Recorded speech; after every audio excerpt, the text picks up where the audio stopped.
sobre la expulsión de religiosos por el régimen cubano en 1961. Un montón de ellos, él tiene una lista completa aquí con todos los nombres de los que fueron expulsados, que incluye sacerdotes diocesanos, capuchinos, pasionistas, jesuitas, etcétera, etcétera. Salesianos, paules, escolapios, franciscanos y bueno, no hace falta que hable mucho de Miret, él siempre ha venido aquí. No hay mucho que decir. Bueno, cubano, católico, ¿qué más? Exiliado político. Exiliado político, nunca estuvo preso porque se escapó antes. Tuviste la oportunidad de irte antes. Entonces el tema de hoy, como saben, es todo esto de la expulsión, que es un evento que es ahora contemporáneo de esta fecha, ¿no? Mañana va a ser 62 años de la expulsión de los sacerdotes de... Ok, entonces sin más, empezamos con esta presentación. Bueno, gracias por la invitación. Como todos sabemos, desde que llegó el régimen castrocomunista de Cuba, pues ellos han escrito la historia. Ellos son los que escriben la historia. Y la historia de los últimos años han escrito de ellos y la reescrito varias veces para poner su versión de los sucesos que han pasado en Cuba. Y este es el caso de un incidente, por ejemplo, que sucedió el 10 de septiembre de 1961. Y no es un incidente, fue un asesinato en los alrededores de la iglesia de la Caridad, en la esquina de Salud y Manrique, en La Habana. En ese tiempo, el régimen la había cogido con la iglesia, atacando continuamente por caricaturas, películas, periódicos, por todas partes estaban atacando a la iglesia, y el fanatismo del pueblo cubano todavía seguía al régimen y creían todo lo que el régimen les decía. Pues bien, la fecha del 8 de septiembre, que es la celebración de la Virgen de la Caridad en Cuba, ese día caía un viernes. Y como era viernes, entonces el obispo, Monseñor Eduardo Boza Más Vidal, que era obispo auxiliar de la Arquidiócesis de La Habana, pidió el permiso para sacar una procesión, en vez del viernes, que era día de trabajo, sacarla el domingo a las 5 de la tarde. El permiso ese se concedió, pero el día anterior a la salida de la procesión le notifican que la procesión tiene que cambiar de las 5 de la tarde ese domingo a las 7 de la mañana. El día anterior avisa. Ya no había tiempo de avisarle al pueblo, no había tiempo de arreglar las cosas, y Monseñor Boza decidió cancelar entonces la procesión.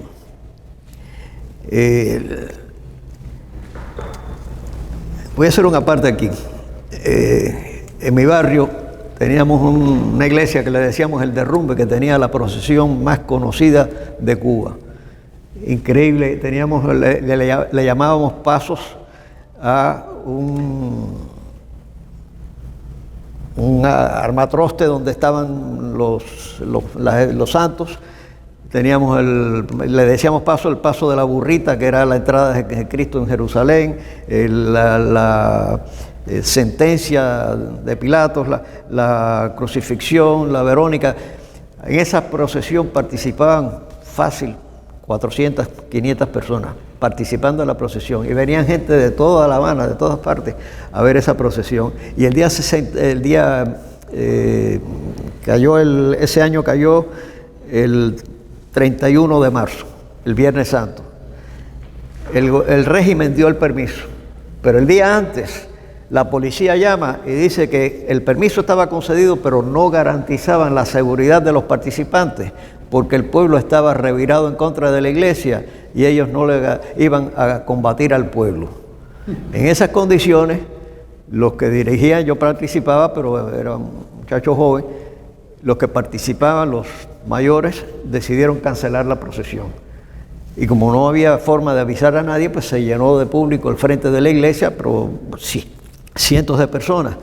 Y los infiltrados del régimen dentro de eso decían que era que los curas querían hacer parecer que el gobierno no había dado el permiso para significar que estaban persiguiendo a la iglesia.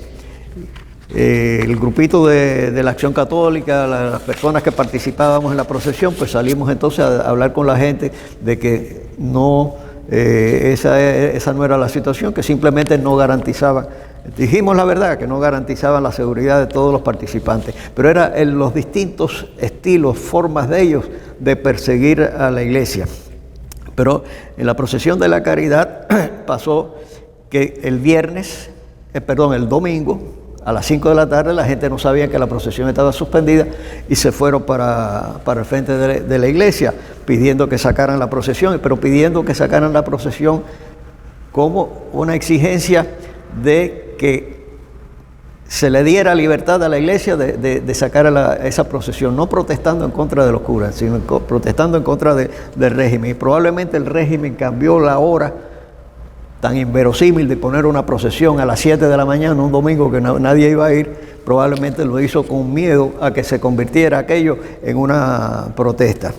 Entonces la multitud iba creciendo y un muchacho, Arnaldo Socorro, al llegar allí a la parroquia, se entera que el régimen había cambiado la hora y que no iba a salir la procesión.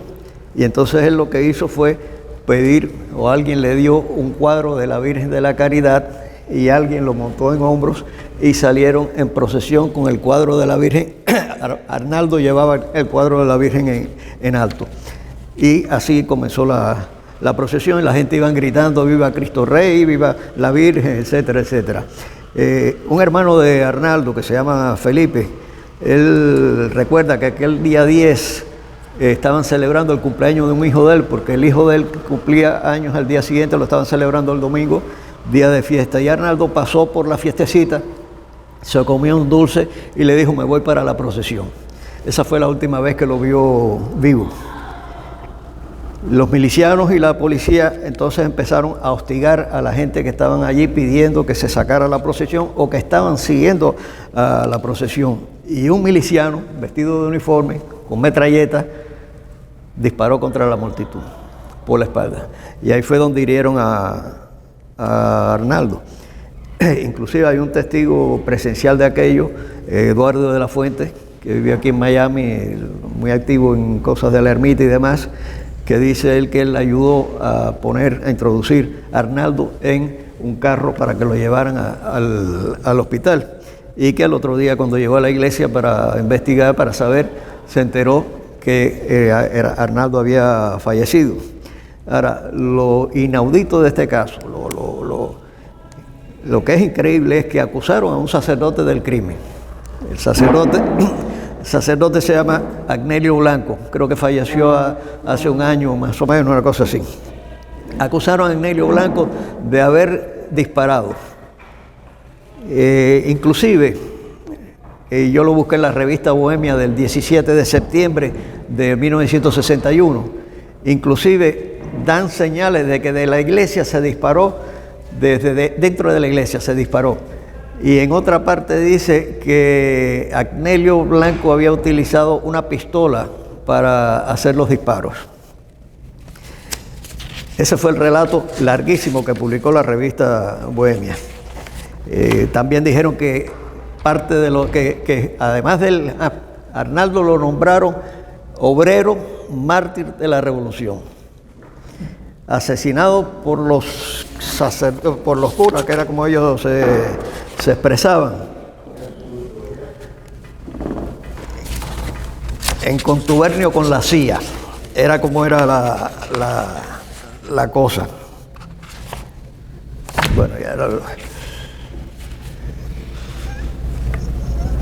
Entonces, además de las mentiras esas que salen publicadas ahí, fueron a detener a muchísimas personas a sus casas.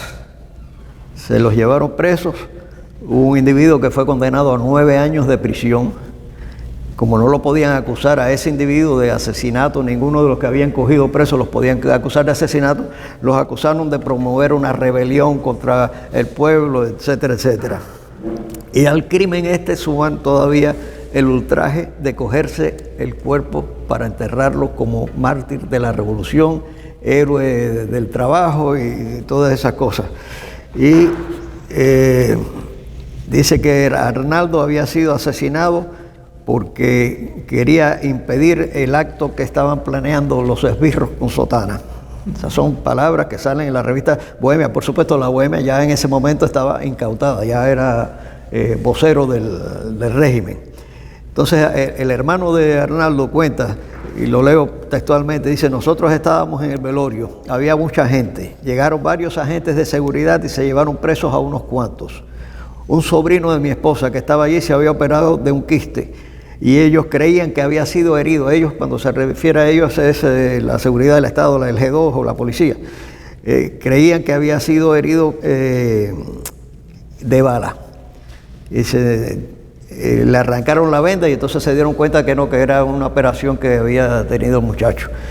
Dice, la cosa se puso mala, dice el hermano de Arnaldo, y mandé a los viejos para la casa, porque las autoridades no querían que yo sacara el cadáver. El entierro estaba señalado para las 4 de la tarde y ellos me dijeron, el cadáver es de la familia, pero el entierro es de nosotros. Y no dejaron sacar el cadáver en ese momento. El régimen amenazó a la familia y al fin de cuentas, bueno, lo enterraron esa noche como combatiente caído en acción, un militante comunista, un obrero.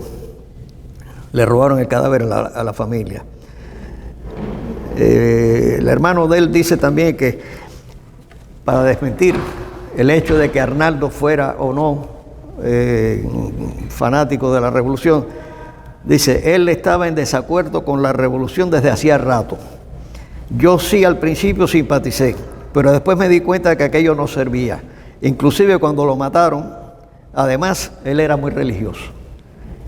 Me contó que había leído la historia, me absolverá. Ese es el famoso discurso reescrito por Fidel, porque no es el original. Y que cuando ya mayorcito había leído La gran estafa, de Eudocio Rabines. Eudocio Rabines era un comunista peruano, periodista, que viajó a Rusia en 2 oportunidades y en esos 2 viajes se desilusionó del comunismo. Ahora bien, sigue hablando el hermano de Arnaldo, Felipe. Dice, entre una cosa y otra lo enterramos a las 8 de la noche. Y cuando llegamos con el entierro, el cementerio estaba ocupado por armas largas, y un muchacho que estuvo al lado de él cuando lo mataron me dijo, yo le voy a entregar un pañuelo que está embarrado de la sangre de Arnaldo. Y entonces vinieron y delante de mí se lo llevaron a empujones, mas nunca vi a ese muchacho. Al muchacho que me traía el pañuelo ensangrentado. ¿Dónde se lo llevó? Se lo llevaron. El cuento es que la policía se lo llevó y él más nunca lo volvió a ver. Bueno, Arnaldo Socorro era un joven nacido en la gran metrópoli, la gran ciudad de Unión de Reyes, en honor a mi amigo Julito. Nació un 20 de mayo de 1941 y era el menor de 5 hermanos, hijo de Gregorio Socorro y Carlota Sánchez. Una familia pobre, trabajadora, honrada. Y cuando Arnaldo tenía unos 14 años, la familia decidió mudarse para La Habana para mejorar la situación económica, buscar trabajo y demás. En La Habana él estudió en el Colegio Belén, probablemente en la, ¿cómo se llamaba? El Colegio de Estudios Electromecánica de Belén. Estaba estudiando ahí con una beca que le habían entregado. Trabajaba en una cafetería en la calle Ejido. Trabajó 2 meses en la cafetería y no le pagaron. Entonces el hermano Felipe, que era mayor, él era el menor, recordemos. El hermano fue a hablar con los dueños, le pagaron y lo sacó de ahí y lo metió en otra cafetería. Y después entonces lo pasó, le consiguió trabajo en otro lugar. Dice que él tenía noviecitas, era muy reservado, era de carácter fuerte, pero se llevaba muy bien con todo el mundo, que era un muchacho muy bueno. Ahora, hoy en día todavía se encuentra, si ponemos el nombre de Arnaldo Socorro, o buscamos las efemérides que publica la Revolución, dicen, por ejemplo, que en la calle Manrique y Salud, en el distrito Centro Habana, elementos contrarrevolucionarios, en el marco de los ataques terroristas organizados por la CIA, asesinan al obrero Arnaldo Socorro e hirieron a varios milicianos. Y lógicamente esta información la proporcionó el régimen, no es la versión original, es la versión verdadera, ¿no? Ahora bien, el asesinato de Arnaldo Socorro fue el preludio de ya el plan que tenía el régimen de disminuir al mínimo la influencia de la Iglesia Católica en Cuba. En aquellos días los ataques contra la Iglesia eran diarios y Fidel Castro mismo acusó a la Iglesia de estar colaborando con los enemigos del pueblo. Y 2 días después del asesinato de Socorro comenzaron entonces la detención de sacerdotes. Los iban a buscar a sus parroquias, a las iglesias, y se los llevaban presos sin poder llevar más nada que lo que tuvieran puesto. Ni pasaporte, ni dinero, ni identificación de nada. Se los llevaban tal y como los cogían presos. Y se los llevaron a distintas unidades de represión, ¿no? A La Cabaña, al Príncipe, al G2 y demás. Pasaron unos días, 5 días estuvieron recogiendo sacerdotes y religiosos y se los llevaban para el barco La Covadonga, que estaba situado en la bahía de La Habana. Un vapor que salía de, creo que era Veracruz, México, hacía escala en La Habana, recogía pasajeros en La Habana y de ahí seguía para La Coruña. Lógicamente, los sacerdotes esos no tenían reservación ninguna, el barco venía lleno ya, y los sacerdotes y los religiosos tenían que dormir entonces en las bodegas del barco. Gracias que les dieron frazadas y demás para que se pudieran cubrir por el frío, ¿no? Bueno, el mismo Monseñor Agustín Román, que iba en ese barco también, a él lo cogieron, pero eso él hace el cuento, la historia de lo que le pasó. Dice, entre los días 14 y 17 de noviembre de 1961 fuimos llegando al Covadonga, al barco, hasta completar 131 sacerdotes de las 6 diócesis que entonces eran las que había en Cuba. En esa época la persecución contra la Iglesia fue dura por parte del gobierno. Teníamos 700 sacerdotes para atender a 6 millones de fieles.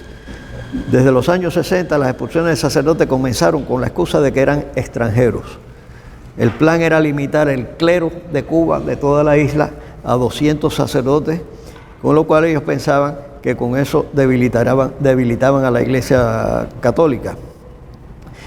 Román dice que él nunca en su vida, jamás, ni él ni los demás sacerdotes tenían propuesto salir del país. Ellos querían vivir en el país y acompañar al pueblo en lo que viniera. Dice, no pudimos llevar nada, lo que teníamos, ni siquiera pasaporte, solo la ropa que teníamos puesta. Cuando entramos en el barco descubrimos que había otros sacerdotes de distintos lugares. O sea, ellos lo cogen preso en la iglesia donde están, lo llevan para La Cabaña o el G2 o donde fuera, y de ahí se lo llevan para el barco Covadonga. Ellos no sabían ni lo que estaba pasando, ni le daban explicaciones. Entonces se encontraron que habían otros sacerdotes de toda Cuba metidos en el barco ese por las fuerzas represivas, y los trataban como si fueran delincuentes. Y entonces dice que cuando llegó él enseguida reconoció al Monseñor Obispo Boza Masvidal y al Padre Agnelio.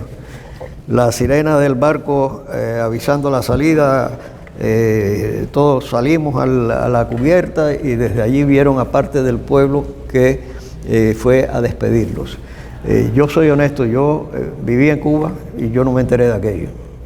No, o sea, nadie me invitó a ir a despedir a los sacerdotes, yo ni siquiera que sabía que los estaban acogiendo.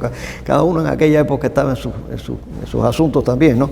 Pero bueno, los que supieron del arresto y la salida del barco en ese día, gracias, fueron a despedirlo. Y entonces desde la cubierta y desde el muro del malecón, saludando con pañuelos blancos, estaban cantando Viva Cristo, tú reinarás. Debe haber sido una escena muy emocionante aquella para todos los que estaban allí presentes. Ahora, fíjense que Monseñor Román menciona que vio al padre Agnello Blanco. El padre Monseñor Román dice en la historia de él, que él vio, que estaba allí, al padre Agnello Blanco. No hay que ser muy inteligente para pensar, este no era el que estaba acusado de asesinato, porque no lo cogieron preso a él y se lo llevaron para una cárcel y lo juzgan por el asesinato ese. Eso quedó en el aire. Probablemente, me imagino yo, que porque si hubieran acusado a él del asesinato, hubieran descubierto que él no estaba en La Habana en aquel día, que él estaba en Isla de Pinos. O sea, ¿cómo puede ser el asesino si no estaba allí? Además de eso, tal vez en las investigaciones se hubiese sabido quién fue el asesino, cosa que nunca se supo, nunca hubo acusación, nadie acusado. El único que fue acusado fue Agnello Blanco y fue simplemente en el periódico, no fue una acusación oficial del régimen, ni para llevar los juicios, ni nada de eso. Después de la expulsión de los 130 sacerdotes y el obispo, siguieron con los ataques a la iglesia. Insistían en que eran extranjeros. Allí había muchísimos cubanos y ahí está la lista de los sacerdotes y religiosos que salieron aquel día. Cuando cogieron a Monseñor Bosa Masvidal, cuando lo subían, los últimos que subieron fue a Monseñor Bosa y al padre Agnello. Cuando llegan a cubierta, 2 milicianos lo venían empujando con metralletas que usaban ellos. Y cuando llegó a cubierta, Bosa se viró y bendijo a los 2 criminales esos, a los 2... Me acuerdo. Sí. En la cubierta estaba el embajador de España, que lo recibió, le besó el anillo a Monseñor Bosa. El embajador era Juan Pablo de los Indios, que ya había tenido un incidente con Fidel Castro meses antes, cuando Fidel Castro se puso a acusar a España de estar en contubernio con la contrarrevolución y demás, y los indios se le apareció en la estación de radio, de televisión, diciendo, tenía una frase famosa, decía, me han ofendido, me han ultrajado, una cosa así decía los indios. Yo me acuerdo, yo lo vi en la televisión, estaba en Cuba en aquella época también. Bueno, entre los que expulsaron ese día está el padre Rivas, que trabajó muchos años con los cursillos de cristiandad. El padre Goberna, que era, además de ser el padre como sacerdote, era el padre de la meteorología cubana, junto con Millás, que eran los 2 especialistas en la meteorología, eran los que pronosticaban el recorrido de los huracanes en aquel tiempo. Estaba allí también, por ejemplo, el hermano Benildo Honoré, que fue director del Colegio de La Salle muchos años y que construyó el colegio, yo diría, por lo menos una tercera parte de las construcciones nuevas que hubo en el colegio en los últimos años fue bajo la dirección del hermano Benildo Honoré, que por cierto nosotros le decíamos media luna porque era calvo, pero muy buena persona.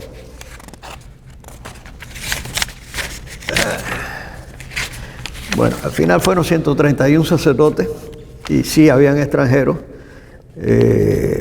Eran hombres que no habían nacido en Cuba, pero muchos de ellos se consideraban ya cubanos y la mayoría probablemente, o muchos de ellos, ya eran ciudadanos cubanos. Un ejemplo de eso, que no fue expulsado en el Covadonga, pero es un ejemplo de la clase de religiosos que teníamos en Cuba en aquella época, sería el hermano Victorino.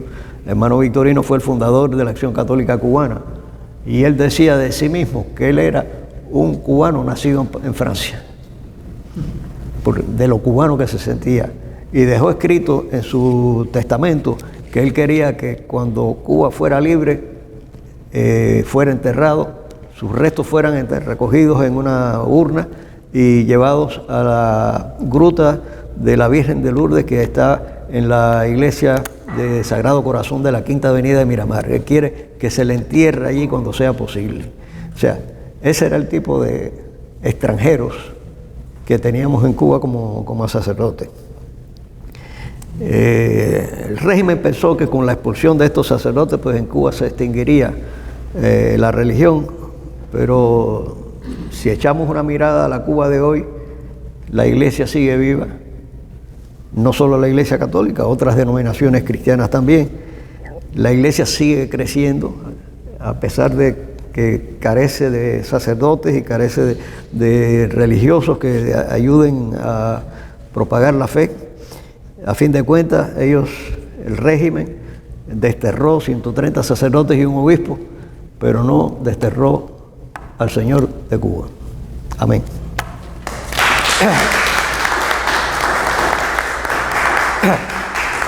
Esta fue el final de aquella situación con la iglesia. No fue el final, pero bueno, fue un punto culmen en esta situación. Pero en el año 61, el 18 de mayo de 1961, 200 monjas salieron de Cuba.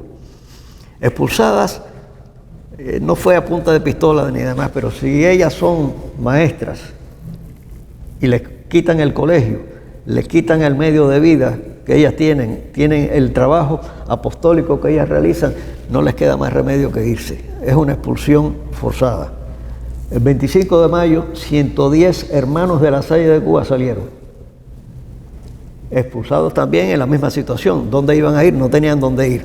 De hecho, entre los hermanos, el consejo de los superiores fue cada cual busque dónde ir porque no hay dónde ir, no hay dónde dormir. Entonces cada uno fue o con su familia o a casa de alguna amistad. Y finalmente se reunieron todos y el 25 de mayo salieron de Cuba.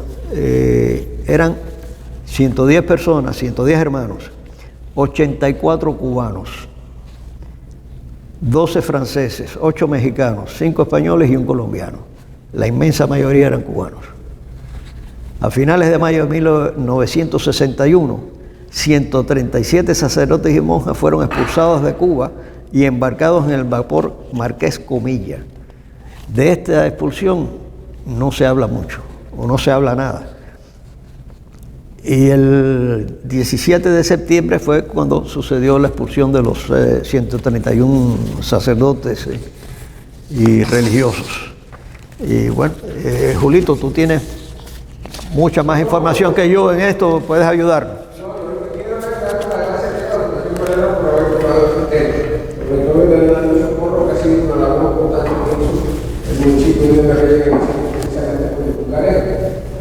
Hablando entre todo el mismo número de humanos asesinados por el régimen, tiene la particularidad que cumple a cabalidad todos los requisitos de la iglesia para los humanos. Siempre ha habido discusión con otro tipo de católicos que han muerto por los cuidados de Dios, pero que si estaban combatiendo, si estaban involucrados, pues, hay discusión en cuanto a eso. Bueno, para mí son grandes como cualquiera, pero bueno, con Hernando no hay esa discusión, porque él no estaba claro, no estaba involucrado en una cosa violenta, y lo mata por odio a la fe. O sea que eso ahí está clarito, y si algún día... Póngelo en una cajita. Gracias. ¿Me lo tiene en una cajita? No. Él tiene hambre, yo no. Porque tengo una causa sin discusión por el enfermo. Y hay alguna duda actualmente sobre si fue o no alumno de la escuela electromecánica de Belén. Eso lo estamos claro. Pero todo lo demás se ajusta a lo que, como tú mencionas, los años de la fuente, que muchos conocemos, porque el pueblo católico antiguo también pues, fue testigo, participó y de ese incidente en la iglesia de la Caridad de la Barra hay una causa penal que en varios cubanos, Pepín Cancelo, que ya murió, Ricardo Toledo, que fueron condenados a 15 años de prisión, la causa número 9 creo que fue todo eso. O sea que es una parte de la historia de Cuba reciente que debe divulgarse, debe conocerse, porque ahí está retratado de esta dictadura que existe en Cuba. No es asesinato a mansalva de un muchacho que no estaba haciendo nada y después no solo lo matan, sino le roban su identidad.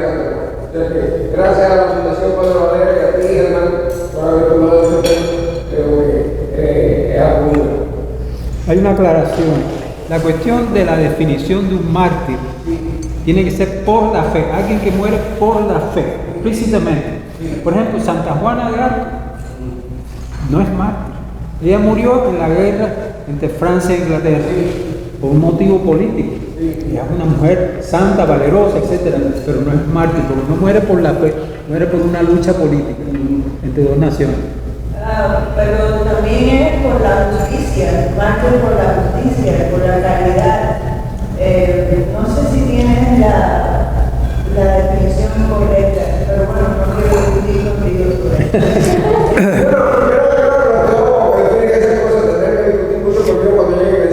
No, pero mira, déjame decirte una... Porque, en definitiva, Dios va a ser santo y ellos quieren administrar la santidad. Son materias como... Elena no quiere discutir, pero puso el tema para discutir. Mira, el tema de mártires en cuestiones políticas es un tema bastante controversial. Yo me imagino que ustedes todos saben el librito que yo escribí de Viva Cuba Libre, Viva Cristo Rey, los mártires de la iglesia en Cuba.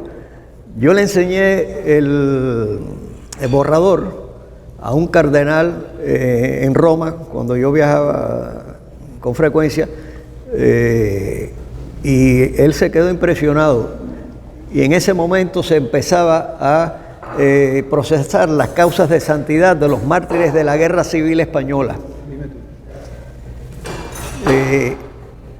La frase que él me dijo, que utilizó, fue: algún día la iglesia tendrá que reconocer el martirio de estos hombres, como estamos reconociendo ahora el martirio de la Guerra Civil Española, de los católicos en la Guerra Civil Española. O sea, que hay un impedimento político que no permite echar adelante estas causas.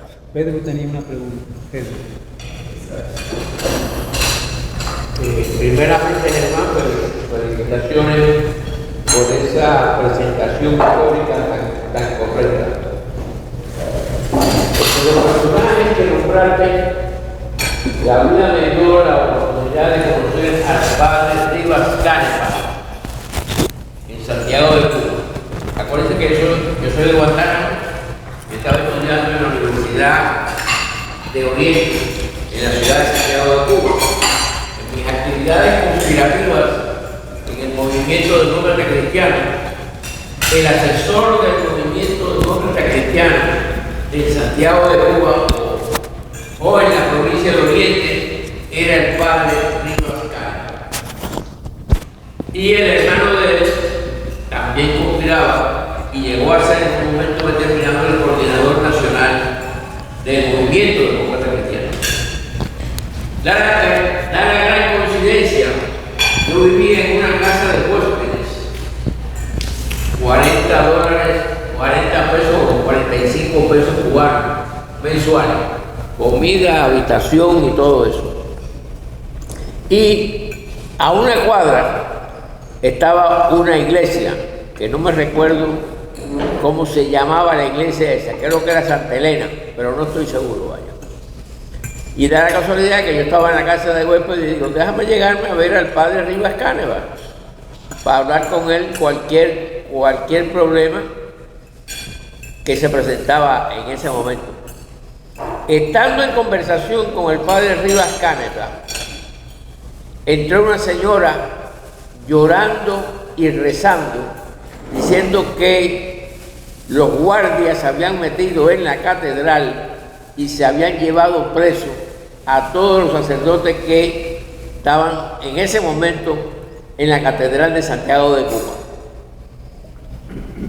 Por supuesto, aquello le cayó a Rivas Cánepa muy mal, porque él vivía en el edificio de la catedral de Santiago de Cuba. Dice, no, y oí decir que lo iban a mandar para La Habana, que lo van a fusilar en La Habana. Le decía a la señora. Rivas Cánepa se paró del asiento donde estaba y con una frialdad que nunca se me olvidará, le dijo a un monaguillo que había allí, por favor, cierra las ventanas de la iglesia y cierra todas las puertas de la iglesia, que si asaltaron la Catedral de Santiago de Cuba, posiblemente después vengan para acá. La señora se retiró y yo le dije, pero padre, ¿qué usted va a hacer ahora? Y él me dijo, yo me voy a rezar. Y salió del cuartico donde estaba, yo me quedé parado allí y lo vi entrar a la parte de la iglesia principal, arrodillarse y ponerse a rezar. Yo salí de la iglesia, fui para la casa de huésped donde yo vivía, a bañarme y prepararme porque las clases eran por la noche. Digo, déjame llegarme otra vez a la iglesia a ver cómo está la cosa. Ya el diel, que era lo que funcionaba en ese momento, había llegado a la iglesia y se habían llevado al padre Rivas Canepa. Y afuera había un grupo de gente gritando 20.000 horrores en contra de Rivas Canepa y de la Iglesia Católica en general. Y estaba también acurrucadita, como decir, en una esquina, la señora que yo había visto antes. Yo me dirigí a ella y le pregunté, ¿ha pasado algo? Se llevaron a Rivas Canepa preso. Digo, diga usted, vaya.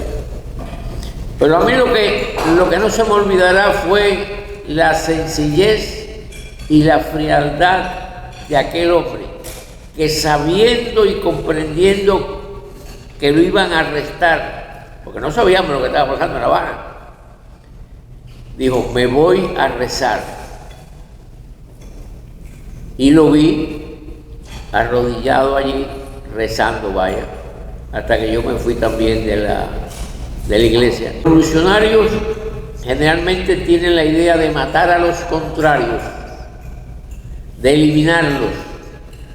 Y este hombre, con ese sentimiento cristiano, decía, primeramente tiene que haber un juicio y una convicción de que es culpable de sus delitos. Ese era el padre Rivas Canepa, que nunca más supe de él hasta que un buen día alguien me dijo, murió tu amigo. Gracias, hermano. Una cosa que creo que tú dices es que Arnaldo era miembro de la Católica de Cuba. Era miembro de la Jopa. De la Jopa, de Juventud Obrera.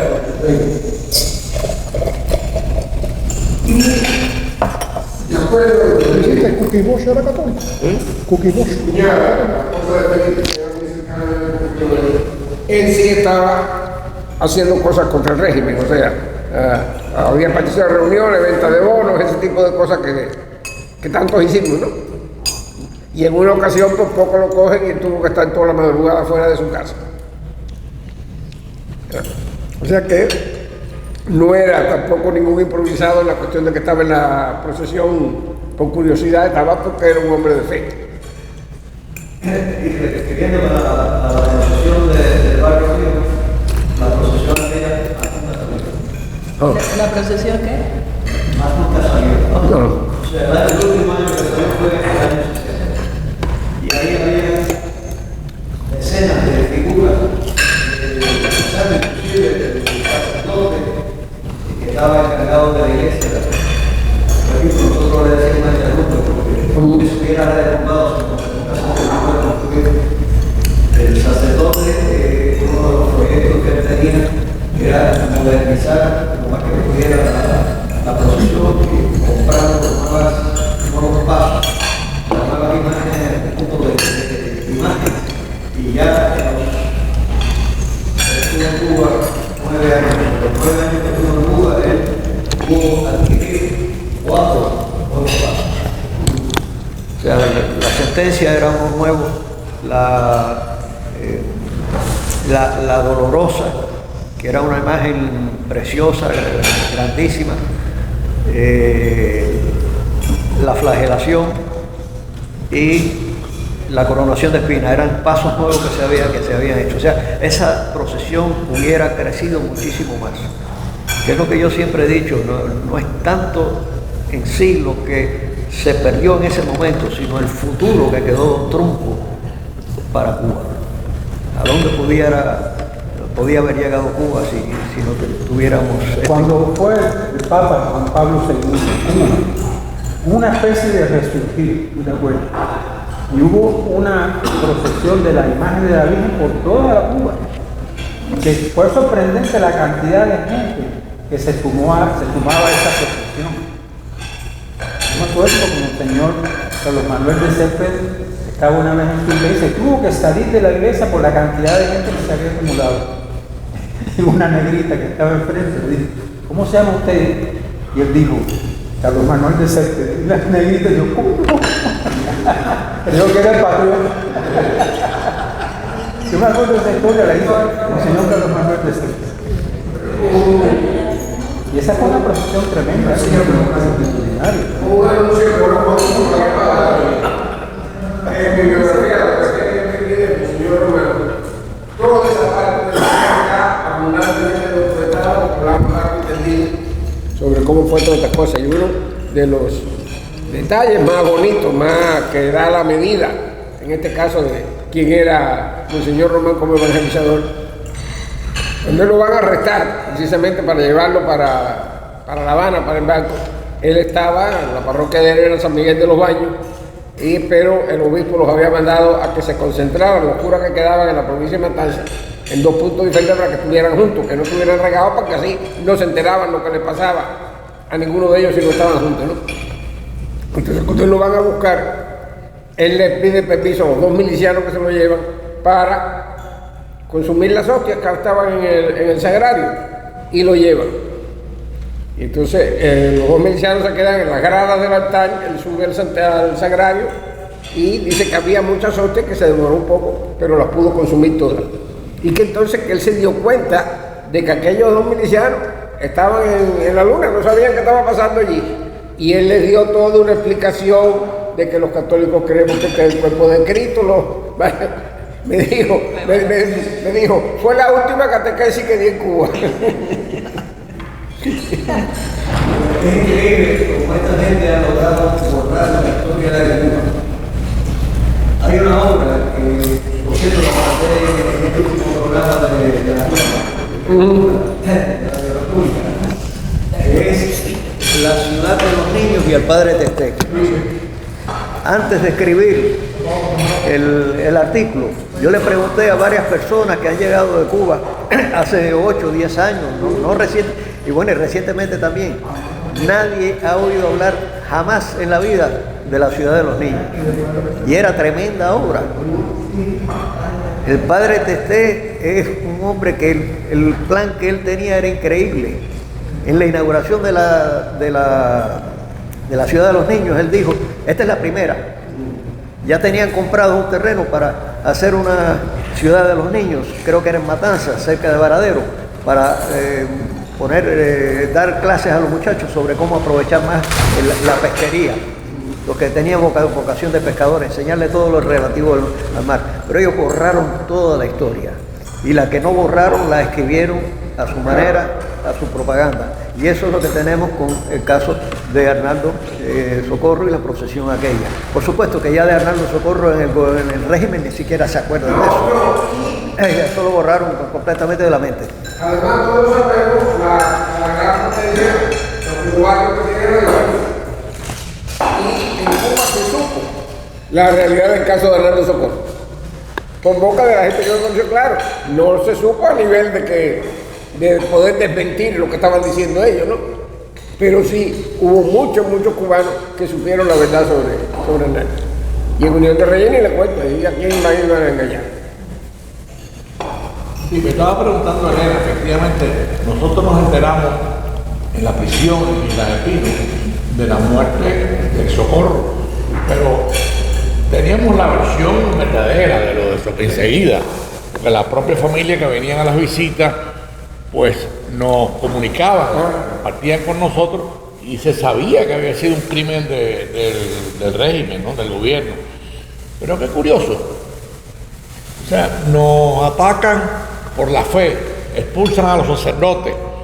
Sin embargo, hoy la fe en Cuba sigue siendo muy fuerte y la fe en ellos sigue siendo muy débil. Cada día es más débil. Y eso lo está demostrando, lo demostró la manifestación del 11 de julio, lo demostró el éxodo, la cantidad de cubanos que estaban saliendo de Cuba. Me decía alguien el otro día que había estado en un barrio de una provincia y que estaba en barrio desolado. Era un barrio de 200 o 300 casas, chiquitos. Me dijo, la mitad no están ya aquí. O sea, que la fe en ellos se ha perdido. Me refiero a la fe en el gobierno, no hay quien crea en la revolución, es un mito, ahí no hay ni hay revolución, lo que hay es un crimen organizado, ¿no? Y sin embargo nosotros, nuestro pueblo, sigue teniendo fe. Creo que es una buena... Por eso yo digo que vinieron a esforzarse con 32 sacerdotes, pero no pudieron empezar a ver. Echaron la pelea con Cachita, pero Cachita le ganó. Sí, la gente quitó el cuadro de la casa, pero lo guardó. Sí. No le dio candela ni nada de eso. O sea, el oportunismo y el miedo que se ligaron. Pero Pasó en Rusia también, ¿eh? O sea, Rusia, al final, cuando se derrumbó, la fe en Dios era más fuerte que al principio de la revolución. O sea, que es una cosa increíble, ¿no? O sea, la fe no se borra tan fácilmente. Y lo ha demostrado la historia, ¿no? La historia en eso es sabia. Porque me acuerdo cuando el proyecto de la República de la Patria, ¿no? Consiguieron más de 3 o 4 sacerdotes. Y inclusive el principal se Germán Lenzi. Germán Lenzi fue a ver a Monseñor Petre para que se incorporara. Y Monseñor Petre como estaba ahí. Y dijo, usted tiene todos los efectos del mundo. Y nunca voy a cuestionar a la Iglesia Católica. Yo quería decir algo adicional, muy personal, con la Fundación Varela, ¿no? Yo llevaba hace 15 años sin venir a la Fundación Varela, siendo uno del grupo fundador, y siempre he estado muy unido a la Fundación, pero quiero explicar a ustedes, compartir con ustedes, que si me alejé de la Fundación Varela era por mi trabajo. Yo trabajaba en Radio Martí hasta el mes de mayo que me retiré, y yo tenía los noticieros del sábado, de martes a sábado. Entonces no podía venir a nada de Varela, ¿no? O sea que les pido que me excuse, pero no fue por voluntad propia, sino porque tenía una obligación. Ya retirado, aquí estoy. Lo que haya que hacer, me lo dicen y soy uno más de la Fundación Varela.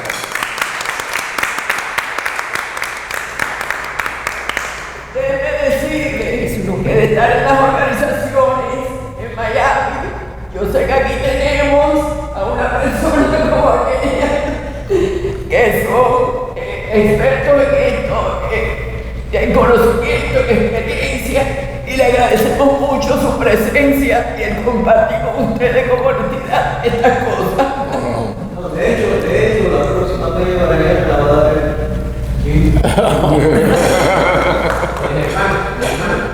Permítame otra pequeña intervención. Como tesorero, que estoy hace un montón de años, ya no sé ni qué años comencé la tesorería. Resultado que yo entro en la Fundación Padre Félix Varela, porque me gustaba el planteamiento que oí y empecé a ir a las reuniones en un restaurante ahí en la calle 40 que estaba medio desbaratado, que lo están reparando ahora y todo. Es una clínica. ¿Eh? No, ¿Cómo? no, de la española, de la gallega. Casa Paco Que cerró restaurante. ya. Y el tesorero Emilito. era un amigo mío, Emilito Roca. Emilio Roca, Que en paz descanse. de Santiago de Cuba. Entonces me dice Emilio Roca, me dice, Pedro, tú vas a ser el vicetesorero. Digo, bueno, a ver, no hay problema. Esto es nada más que un título y yo de tesorería. Mientras esté Emilio Roca ahí para ser el tesorero. Lamentablemente, Emilio Roca fue llamado por el Altísimo y se murió. Y como yo era el vicetesorero, empecé a funcionar como tesorero. Había una cosa que siempre me llamaba la atención. Yo todos los años le envío a los miembros de la Fundación Padre Félix Varela la carta con el sobrecito amarillo pidiendo una donación extraordinaria. Y en esas actividades llevaba un montón de años. Y por supuesto, le enviaba todos los años al director Alberto Müller su cartica con el sobrecito amarillo. Alberto Müller. No, también se le enviaba a Francisco y Francisco lo enviaba con un cheque. Alberto Müller yo no lo veía nunca en la Fundación Padre Félix Varela, pero lo que yo sí veía todos los años era el cheque de contribución en aquella época del señor Alberto Müller. O sea, que a pesar de que no estaba presente económicamente, estaba ayudando las buenas intenciones de la Fundación Padre Félix Varela. Alberto, bienvenido. El cheque nos interesa que lo siguen mandando, pero la persona tuya aquí también hace mucha falta. Gracias, Alberto. Quiero darle las gracias a todos porque el sobre que me entregó Germán Miré esta mañana de todas las contribuciones económicas en la carta que envió la tesorería, que es solamente una vez al año, vino, no la he contabilizado, pero vino más gordita.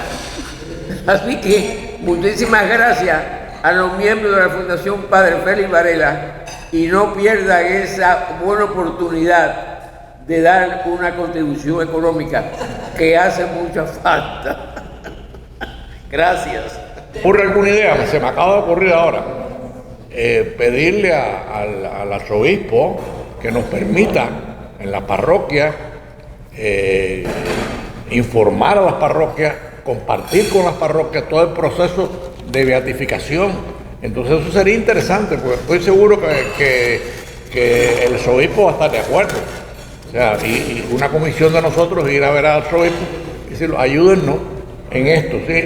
En un plan de oración, no queremos alterar la dinámica de las parroquias, sencillamente oraciones, que en la parroquia se reúna en grupo a orar.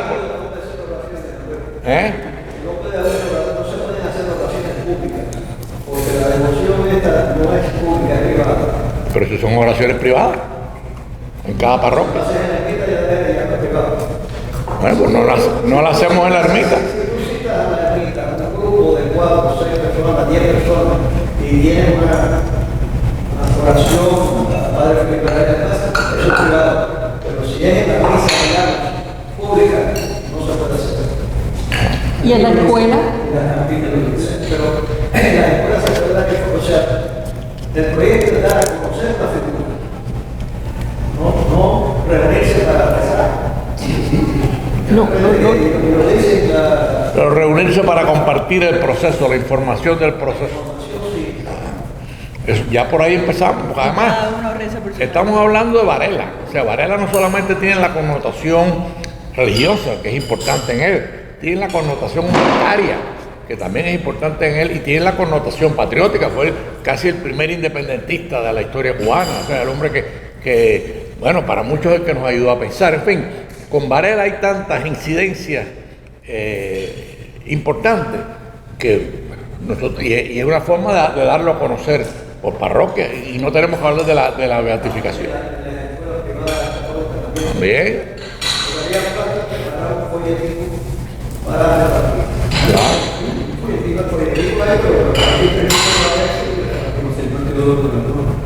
Es un proyecto informativo, no más nada, para no meternos en las disquisiciones de Roma, ¿no? Que si no se puede hablar, no, informativo netamente, y eso es importante. No fue fácil el proceso en Roma. El proceso de beatificación de Varela tuvo muchos jóvenes en el camino, muchísimo. Inclusive un sacerdote es el rector de la Universidad de cubaniana, se llama, actualmente se llama Fidel González, luego el especialista, el padre de Fidel Rodríguez, se llama Fidel González, él se perdió y ya en la parte final para dar el último empujón. Había muchas condiciones y por la posición política de él, por las recomendaciones que daba, Porque el embajador español, el cónsul de Nueva York, que hablaba horrores de la guerra, dijo que era un mal español y peor sacerdote. Además, hay una realidad que no podemos obviar que la tenemos delante. Varela es una figura incómoda como beato para la iglesia. Estoy hablando de los momentos que vivimos, ¿no? Para la iglesia. ¿La cosa por qué? Porque supongamos que sí, vamos a beatificar a Varela. ¿Dónde lo beatificamos? ¿En La Habana? O con todos los planes mayores de gobierno allí, lógicamente, o lo beatificamos en Roma.